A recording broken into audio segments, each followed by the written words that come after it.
Adults that have like lives and understand their emotions and stuff like that, such as they are. We're talking about children, easily frustrated, easily bothered, easily intimidated. So we're trying to solve that problem really quickly in my club, as best we can. And we fail at it all the time. Please don't give me an idea that everything in NCF looks like this is a success rate. We have people who've been bumbling around the club forever that the first thing they do is bend their arm, lunge, and get hit in the face. It's just, oh, I guess that wasn't right. They're like dumb. I know. Okay, you know. So, but this is the very first thing you can do to help your student. Simple as that. Am I doing my job as a coach? The answer is yes. I am doing my job as a coach. Do I look like I'm working hard as a coach? No. Does it look like I am, if somebody sees me off in the distance going, oh my God, what an awesome lesson. No, they're not going to see that. They're just going to see some little girl pound the shit out of me. Okay? I don't look impressive. I don't look like the fount of all knowledge. That's not my job as a fencing coach. I don't have to look good. I just have to make skill go into that head any way I can. Being impressive, being a fencing master is unimportant to me. It's not part of my ego. My ego is stroked by seeing little children like this do really, really well. I don't care what the hell I look like in a fencing tournament. Okay? I don't care. I just don't care. It's not important to me. Okay? So, do I look cool? I would look much more cool giving this lesson, the one you saw earlier, where I'm telling you so and awesome and can pursue. Thank you.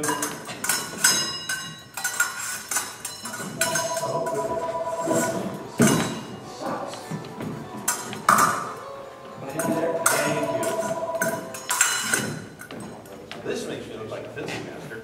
I'm telling somebody what to do. I'm riding on the carriage with reins and a whip, beating my student. No, no, go left, go right, no faster, slower. But I'm not doing my job from a competitive standpoint, in my mind. My student isn't learning what will help her survive on strip, and that's, in my mind, my only requirement.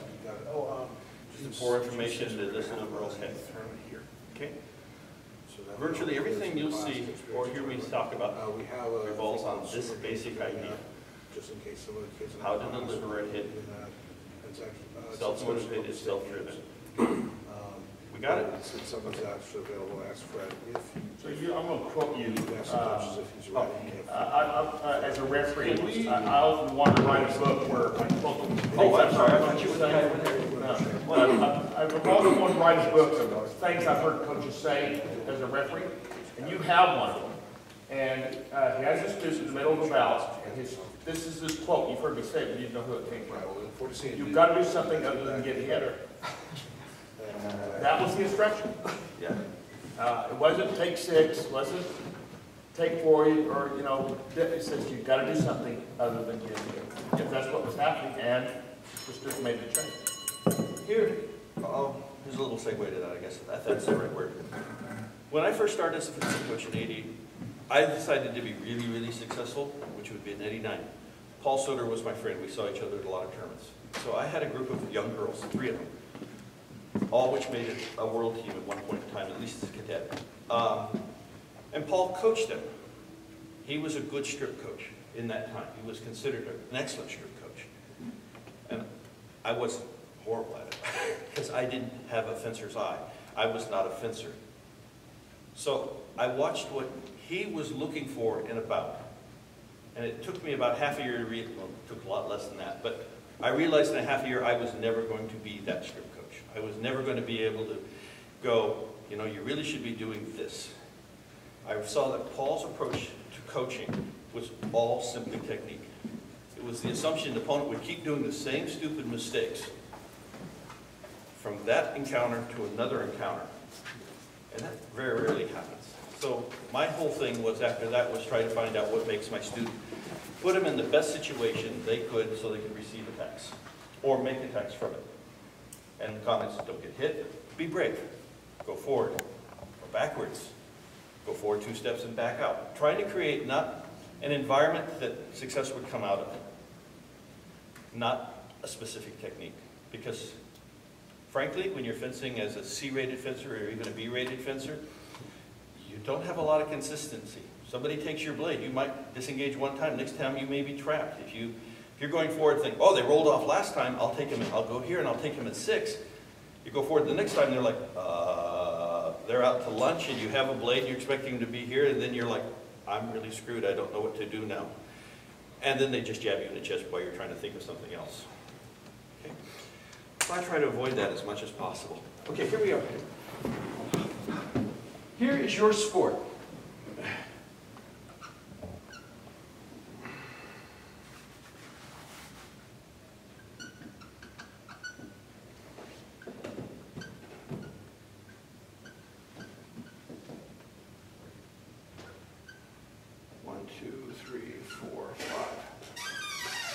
Those are 5 skills. You ready, Bear? Your sport are those 5 skills. That's all it is. No matter what you want to make it, it's one of those 5 things. There aren't any others. I've asked this for people for 15, 20 years. Nobody can come up with any more. So this is all you're responsible for. My opponent is hitting me with a thrust. Doesn't matter where that thrust goes, how that thrust is delivered, they're hitting me with a thrust. The fact that they're getting around a blade, over a blade, yeah, it shouldn't happen. Over a blade? Oh, there we go! Did a foil once. That's immaterial. She's hitting me with thrusts. That means I'm either uncovered or uncovering a target. Or I'm just stupid. And she's so close, she's going to hit me before I can parry or counterattack. Okay. She's going to control my blade because I'll double out. She is opposing. Really, those are the only 2 ways you hit people in fencing. You could beat, slow down the onset of the counterattack or the parry, but it's just a beat. Or you could hold on it like we just did. And the same thing, slow down the onset of it, or encourage them to roll off, in which case she'll oppose. Or take their weapon away. Oh my gosh, she has my phone, and then she'll thrust. She steps forward and shows me her leg. Oh, leg! Hike your shirt. Oh, leg! She's in fight. Simple as that. I want you to hit me here. Show them a stick. Or, this is more for foil than anything else, go so slowly for my blade that I feel like I should be able to hit on the other side. I don't want you to find my blade. I don't want you to control my blade. It could be. Into that press. A press that is so slow and so pathetic that it draws a roll off is a sweep. You want the blade over there. You're inviting by making the blade move. That's it. You guys come up with any other things that your sport is one of? Let me know. But in my mind, it's those 5 things. How you control those 5 aspects means if you're a good fencer or not. Simple as that. 3 of them are quote-unquote preparation. Invite, sweep, and beat, or press, or take, however you want to use the word. The other 2 are hitting. Simply controlling those aspects. There's nothing more to it. All the techniques, all the tactics devolve down into one of those 5 things. The most complicated attack you can possibly manage. You're going to go for it. Show me your chest and forth. Press on my blade, then disengage. We had an invite, a take, a thrust. That's all there is to it. Nothing hard. Steps forward, she engages my blade. She tries to oppose. I roll off, she opposes again. An engagement in 2 oppositions. It's just all there is. Okay? This sort of makes the sport not very romantic when you think you're spending your entire lifetime pouring knowledge into somebody's head and you're working 5 ideas. But I can't make it any simpler than that. Okay? So that's one of the other things. Your lesson is simply about controlling those 5 aspects. It doesn't matter which direction they go. They can go forward, backwards. It doesn't matter. It's the same thing. So if we had the same lesson where Julia took my blade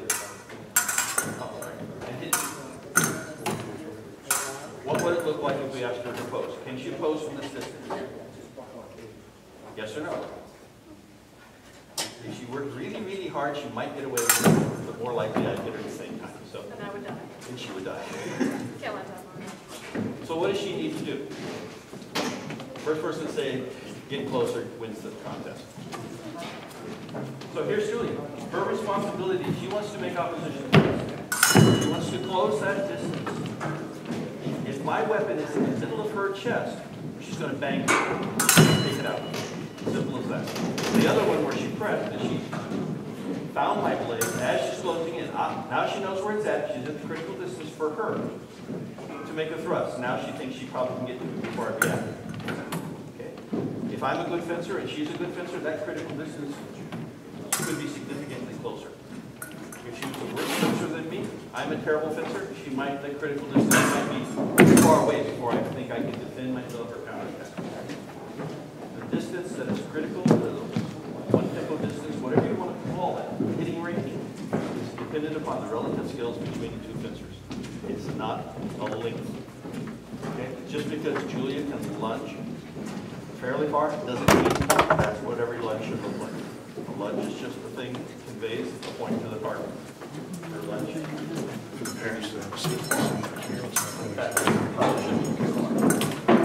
This far allows me to lunge, and actually allows me, maybe if I could, hit her in the arm back out before she hits me. Questions? Anything so far? Okay, so we're going to have her go through and try to oppose the elements. We'll do exactly the same thing. I'm just going to wander out. This is a relatively big. This is all I'm asking her to do. I'm looking for the quality of her engagement. Does it land here for bell guard?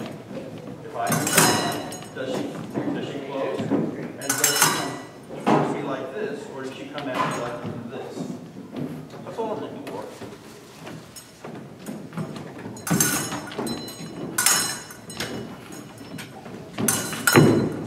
If I wanted to be really elusive, she closes. There's nothing there. She opens. The weapon is in the right place. She goes. Shoot it up. If I'm moving forward, she's moving away. She's defending herself, right? Yes? No? Somebody has to say yes. Thank you. And then she chooses to make an attack. She just stops. Lets me walk into her. She lets me make that critical distance. If I'm a complete moron, that's all she has to do. If I'm a better moron, and I see her stop, I would probably attack. Or if I thought she was really good, I could abandon. Try to get me here and get away. So maybe in that case, she has to actually step into me a little bit. I'm going to simultaneously move away, and then we both step in together. Now I'm not going to do it. It's really simple stuff. It's very simple. There's nothing hard about it. We wanted to hit with just a thrust. Is she going to thrust from that far away and hit me? Yes or no? No, because as soon as she extends her arm, I have a chance to parry or counterattack. It's too far away. Again. So again, just like the last one, she has to get close enough to the break. Should she hit me if my weapon is here? Yeah, good luck with that.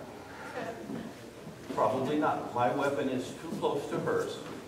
For a beginner, I will parry her. I'm asking her, yeah, my arm's open, but my weapon is also 6 inches away from hers. Unless I'm a complete moron, people are, I'll have time to parry or counterattack, or oppose. So, when she closes to the distance, my weapon has to be visually outside of this area right in the middle of her chest. So I do. I just put it away. She closes. Where's the target? They look at me. I wouldn't like her to hit me on the inside of the arm. She hasn't seen it yet. If we let it go for a little bit, she keeps refusing to see it. But as soon as she makes the jump, where's my blade going? It's going that way. So she should go this way. She closes and she sees my blade going up. She should go downward. By the same token. The weapon is going downward. She should at least come upward. The furthest thing away from my hand, the longest thing it will take me for her to hit, is stuff she should be able to do. ain't no problem.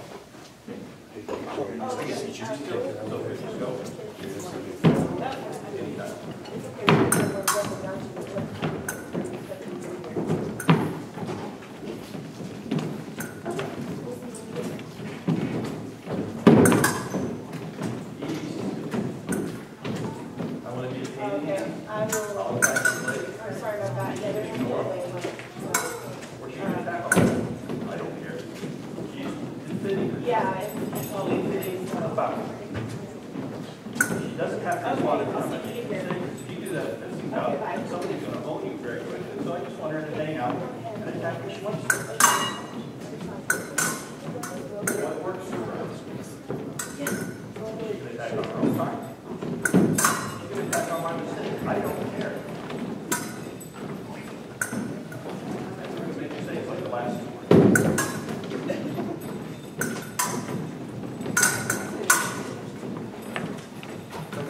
Nothing hard about it.